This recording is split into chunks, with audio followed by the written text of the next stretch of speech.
Welcome back to another edition of the Blue Review. Marcus Grant with Greg Bergman. No Parker Bell today because something happened on the Metro. He's been sabotaged by public transportation. Yeah, apparently he had to get off of the Metro and get on a bus. I don't know. He goes through some crazy things. I think, Parker, it's time to start driving. Right? I mean, it's much better to use the Metro and to do it that way, but maybe it's a drive time situation. I don't know. It's up to him. I'm assuming he has a driver's license, right? He just chooses to use the Metro. I actually have no idea whatsoever. I don't know what that noise was either. Is that him on the bus? Is that what's happening is he coming in from the bus? Can y'all hear me? Yeah, there he is. Up, with the voice. I can hear you. I don't see you. DeAndre, get me on the screen. I'm coming in live from Flower and Pico. Oh, sweet. Look at that. I just wanted to say, it's been a crazy morning. I've had 2 Metro stops shut down and had to take shuttles. And then I also called in a fire at the San Pedro station. So, wait, you called in the fire? Right? What? You picked up the phone and called the fire in? I literally did. I think that I saw it as it was happening fresh. It was small. It was a little house. I saw a fire truck coming on the way. So I think that it'll be good. But it's been a crazy morning. And I think I should be in the studio in 10 minutes, maybe. Well, look at that. You're having a nice little stroll and you're doing good in society. So good for you. Adventures of Parker Bell. Right. Awesome. This should be a new segment on Blue Review of just where is Parker Bell? I would love that. Maybe one day I'll be at LAX. Yeah. On accident. Be careful. Call it in. Call 911 one more time. All right, I'll see you all in the office. All right, man. All right, see you, Parker. That's very funny. All right, so the Blue Review, as Parker mentioned, is presented by LAX at Los Angeles International Airport. Changes are arriving daily to reduce traffic, save guest time, and transform the travel experience. Info at flylax.com/transforminglax. And if he is at LAX soon, definitely we will have him do a little shout out from LAX, just like that one. All right, Marcus. So let's actually get into the game last night and just about the Dodgers in general. So Bobby Miller. Not great, Bob. Not great, Bob. Not great at all. No. The first inning was an absolute disaster. It started so well, right? Shohei leads off the game with a home run. The Dodgers have a 1-0 lead going to the bottom of the first. You're like, okay, this feels good against a team that doesn't score runs, that can't hit. And immediately, it was probably a bad sign when he had Tommy Pham 0-2, loses him to a walk, gives up a couple of hits, and the next thing you know, it's 3-1 in favor of the White Sox. A 38-pitch first inning for Bobby Miller, in which, he didn't fool anybody in that inning. He had 1 strikeout. He struck out Paul DeJong, but even that was after an 11-pitch battle, so it wasn't like he was fooling him. It wasn't like he was off balance. He just eventually got the strikeout. But it was a miserable, brutal start. Thank goodness for the bullpen, because they were the heroes of the day. They didn't allow another run the rest of the game, gave the Dodgers a chance to come back and eventually win the game. But that, I don't know, Greg, 2 of the last few starts for Bobby Miller have been pretty bad right now. And it's pretty bad, and it's early bad. He's giving up runs in that first inning bad. And that's kind of an issue, because if you have to, that was happening. Remember, it was happening with Walker Buehler at the beginning, where he was just still giving up runs and just wasn't. I wonder if it was a situation where maybe they brought him up just a little too early and it was out of necessity, again, just like last year. So, and coming off an injury is a little bit different than coming up from AAA just because you're being called up. So I do hope that there's nothing wrong with Bobby, but you were talking about that first inning with 38 pitches. He went 22 in the next. He had a 60-pitch 2-inning outing. So he wasn't getting much better. No runs in the second inning, but still giving up runs, not getting guys out, can't find the play. There's a lot of things that are going on with Bobby right now, and it can be kind of concerning. So that's my question to you. Are you concerned after these last 2 starts, or are you just kind of like, okay, he just needs a little more time? I'm a little concerned, and I think my concern stems from the context in which he's struggling, because Yamamoto is out for an extended period of time. Walker Buehler is out, but also not pitching particularly well. Look, it's great. Glasnow is doing his thing. He's been outstanding. Gavin Stone, who we will see tonight, has been very, very good. Paxton has pitched very well, all things considered. So those things are sort of nice. But now, you're down a couple of starters. Kershaw, look, I know we're not expecting a ton out of him, but he's been delayed because he's having some shoulder soreness. So they're sort of shorthanded when it comes to guys in the starting rotation. And now you've got Bobby Miller struggling. That's sort of where my concern comes from. If they had 3 or 4 solid starters and Miller was still trying to work some things out, I think I'd be less worried about it. But right now they need arms, because here it is. You burned the bullpen yesterday. Now, look, Stone's been very good, but now it really is incumbent upon Gavin Stone to give you, 6 solid innings, 7 solid innings if he possibly can stretch himself a little bit, because you can't go back and use the bullpen heavily tonight just because you sort of wore them out yesterday. Yeah, it's a big deal. Pitching when you know you have a rested bullpen behind you, and pitching when you know, okay, I really need to give length. I need to go 6, 7 innings.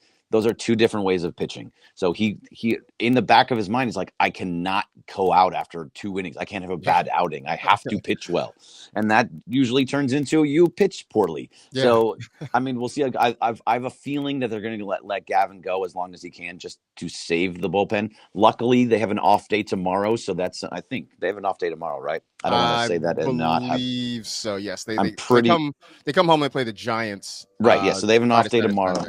Yeah, they do have an off day tomorrow, and that will help, rest the bullpen a little bit. But he has to go a little bit longer. And you're right. It's also starting to be like, are you concerned about the pitching staff? They've been pitching so well, and it's actually been a high point of this team.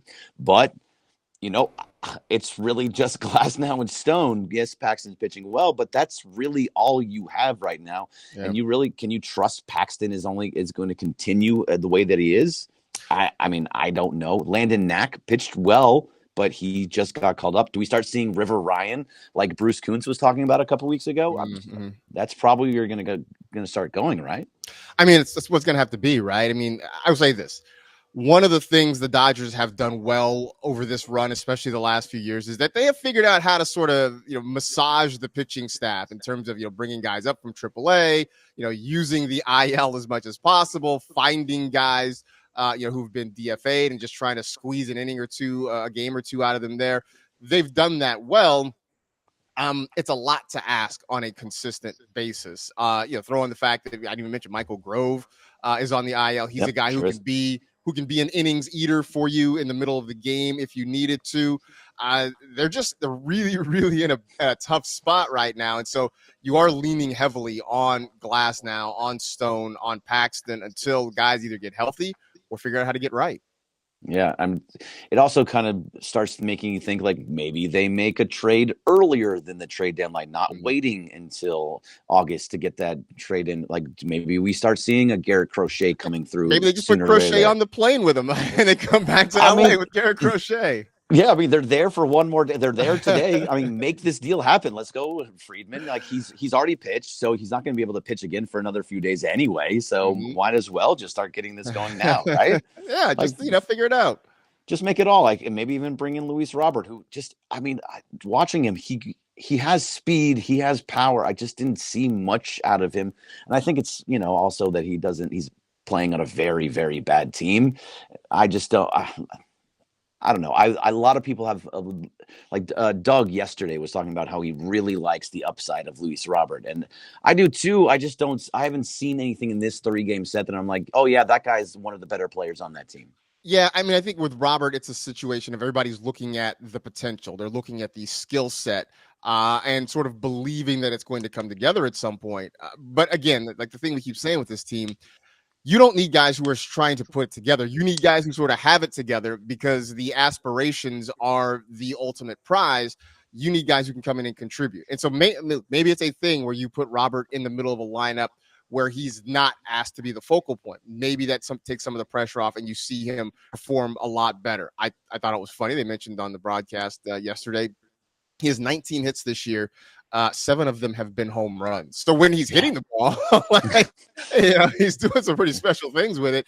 It's just he's not hitting it very often. So look, I think Robert is a thing where you give him, if you have the opportunity to give him a longer runway, I think there's potential there. That's not what this team needs right now. That seems very Adam Dunn-esque, doesn't it? Like, right? only get just home runs and absolutely nothing else. Nothing else. So yeah, I mean, maybe look if it really depends on what the deal is, of course. But at the same time, adding another bat is never a bad thing because outside of that top of the lineup, it really gets a little bit. I mean, it gets bleak towards the bottom. Yeah. Although they're playing much better. I have to give them credit. Gavin Lux is getting more hits.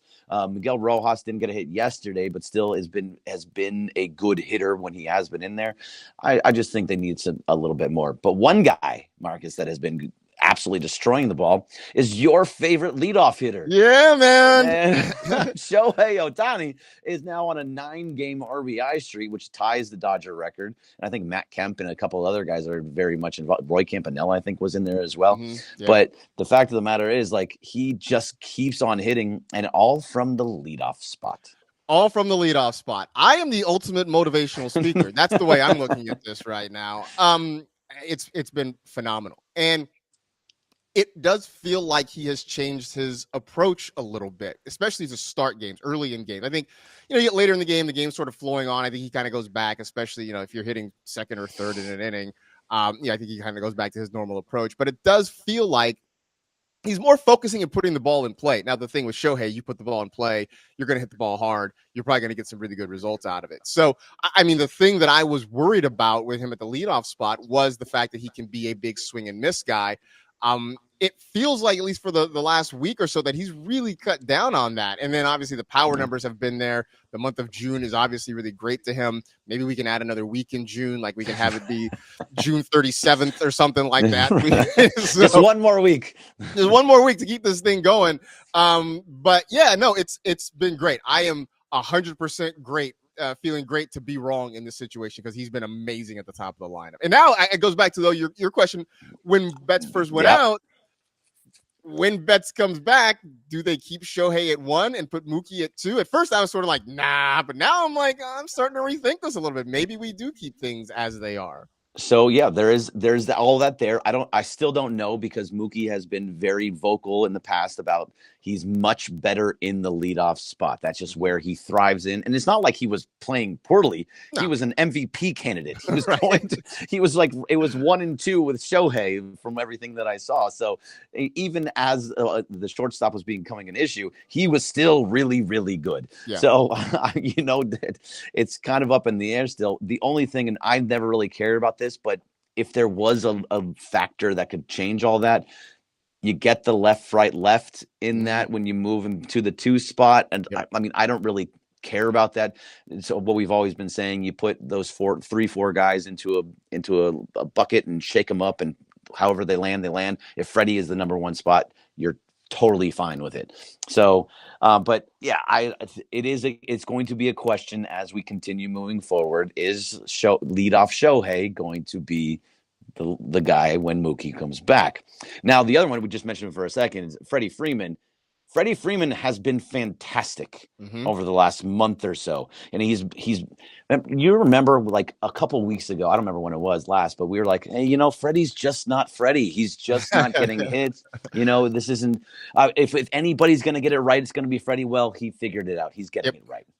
Yeah, and he's as of today hitting 300 even right now, right? Yep, he's back up. I do think it was sort of wild that we were like, he's not having a great Freddie Freeman season. He was hitting like 286. You know what I'm saying? Like, with like a 400 OPS. Right. I mean, on base percentage. Right. But it's just like, okay, like that's a down year for Freddie Freeman, but he has really figured things out. He's back to raking the way he normally does. He's hitting with power. He's driving in runs. He's doing everything that you expect out of Freddie Freeman. The reason he was an MVP. Yeah, to your point though about having Mookie hit second and doing the left, right, left, whatever. I'm with you at the top of the order. I don't think it matters because Shohei, Mookie, Freddie, you're not pinch hitting for these guys. You know what I'm saying? Like it makes more difference at the bottom of the lineup when it's like, okay, I don't want to stack a couple of lefties or a couple of righties where that makes it easier for the opposing manager to be like, okay, then we're going to bring a left-handed pitcher and we're going to force you to move one of these chess pieces here. You could stack, 2 left-handers next to each other in the top of this order. And it's like, it doesn't matter who's coming out of the bullpen. Freddie Freeman, Shohei Ohtani, they're going to stand in there and swing the bat against those guys. So, it's good to see Freddie not starting to, but coming around and being Freddie Freeman again. I guess that means, though, on the flip side, we got to have a conversation about Will Smith. Yeah, that's where I was going next. He is on the struggle as much as Parker Bell was on the struggle bus today.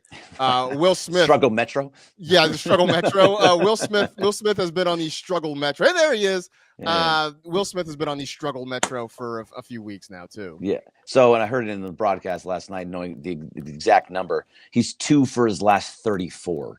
So that is a little bit of a problem. And like eventually he'll figure it out. He'll be another guy that it always will come around.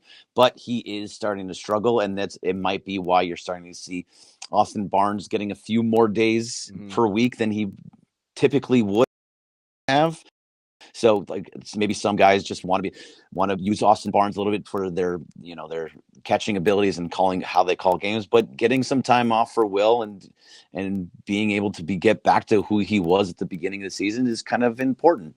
So I also wonder if a guy like Will Smith actually thrived by having well, I don't know, because he has Teoscar behind him. I was wondering about like if Muncy was behind him, because that's who typically was behind him, like really helped him. But Teoscar's been behind him all year, and Teoscar's been fantastic.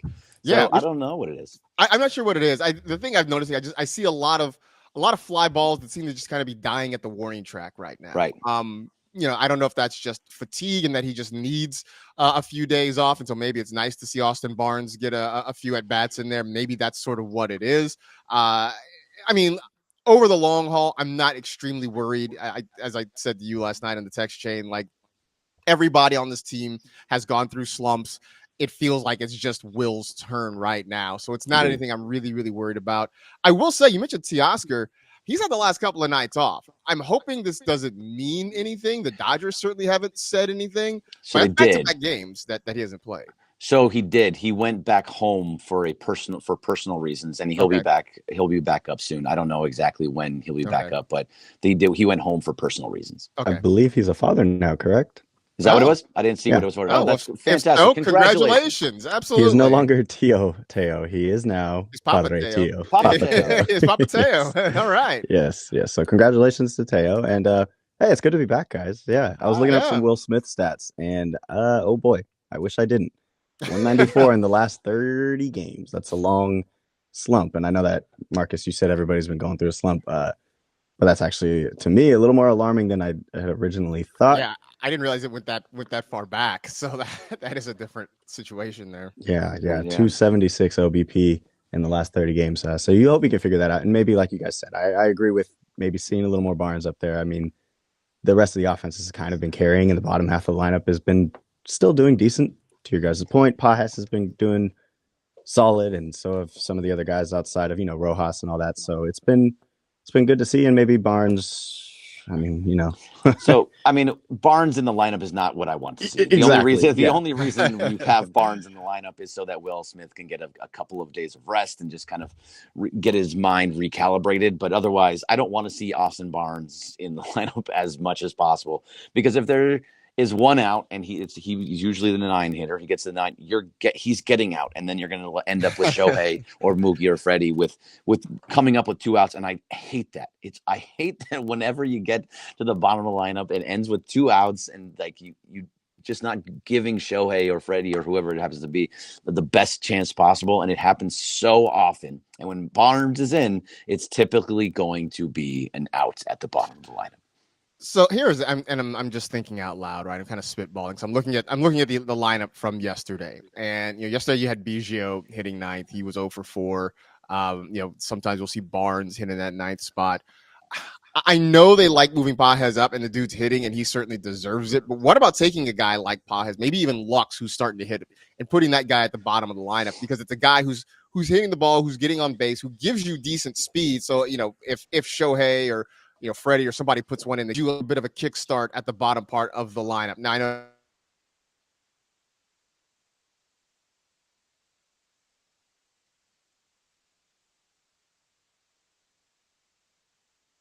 just wonder if they got to do something to kind of fire this group up and make things better. So as you mentioned, so Shohei or Mookie, when he's healthy, isn't coming to the plate with 2 outs and nobody on.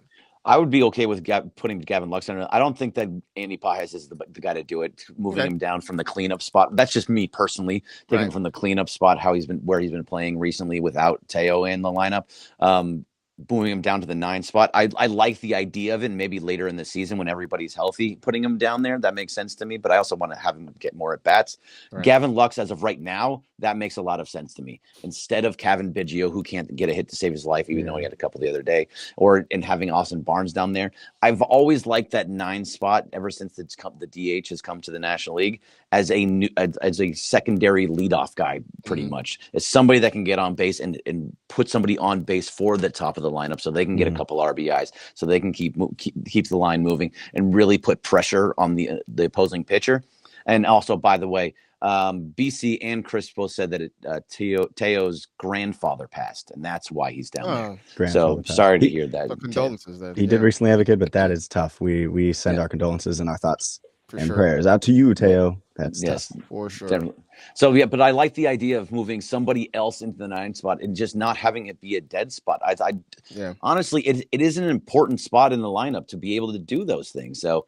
Yeah, I mean, I'm sure they know what they're doing, but at the same time, I agree with you. Gavin Lux sounds like the best option down there. Well, it also sounded like you're kind of describing Rojas when he's playing. That's another guy who's been having such a great year with contact, and he's on base so often. And we know if he gets a hit, he's going to drive him in, and they're going to win. Is it 23 or 24? I think it's 23-0. Is it 24 now? At the moment. Well, he went over 3 last night. It would have been 24, but yes. Okay. Yeah. It was sort of, I was kind of watching the game and I'm like, okay, I feel like they're going to win. If he gets a hit, maybe they just cements it. But then I'm also like, well, I don't want him to go over, but if he goes over, the pressure's sort of off. His 8th inning at bat, I was like, come on, just get that one more hit, just so we can say like, it's over. Have you seen the other names on that list of like the longest start to a season with the hit where your team consecutively wins? I saw Carlos Pena is the most recent one. Yeah, Carlos Pena is one on there. I know that. And then it gets crazy. So 1931, Jimmy Fox put up 19. Jimmy Fox. And then no-hitter Don Drysdale.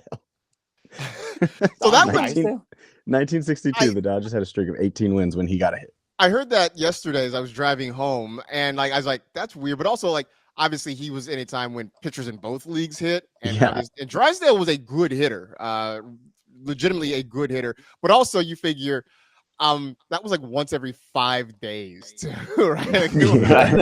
Those hits were really spread out.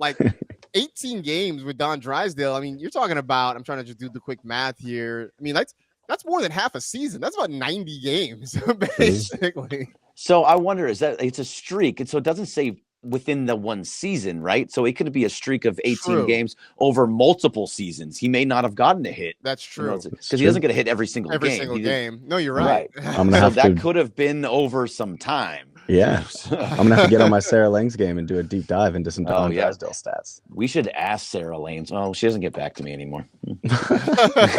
Well, she's busy looking at stats and doing things for MLB, some great things. And the last name was really cool. I just wanted to mention it. Nobody would ever know who this is, but 1903, Long Tom Hughes. Long Tom Hughes. Good old Long Tom Hughes, Yeah. That's exactly where I was going next with my guess. I think he played against Tungsten Arm O'Doyle once in Tungsten Arm O'Doyle. That's that's one of the best names in baseball ever. Absolutely the best. All right, off day tomorrow, Parker, and we got one more game. Gavin Stone today against the White Sox. They're playing in normal time, 5:10 p.m. And so we'll get into all of that tomorrow. For Parker Bell, who made it in time at the very end of it, welcome back. And for Marcus Grant, thank you very much. Greg Bergman, this has been the Blue Review, and thank you to LAX. We will be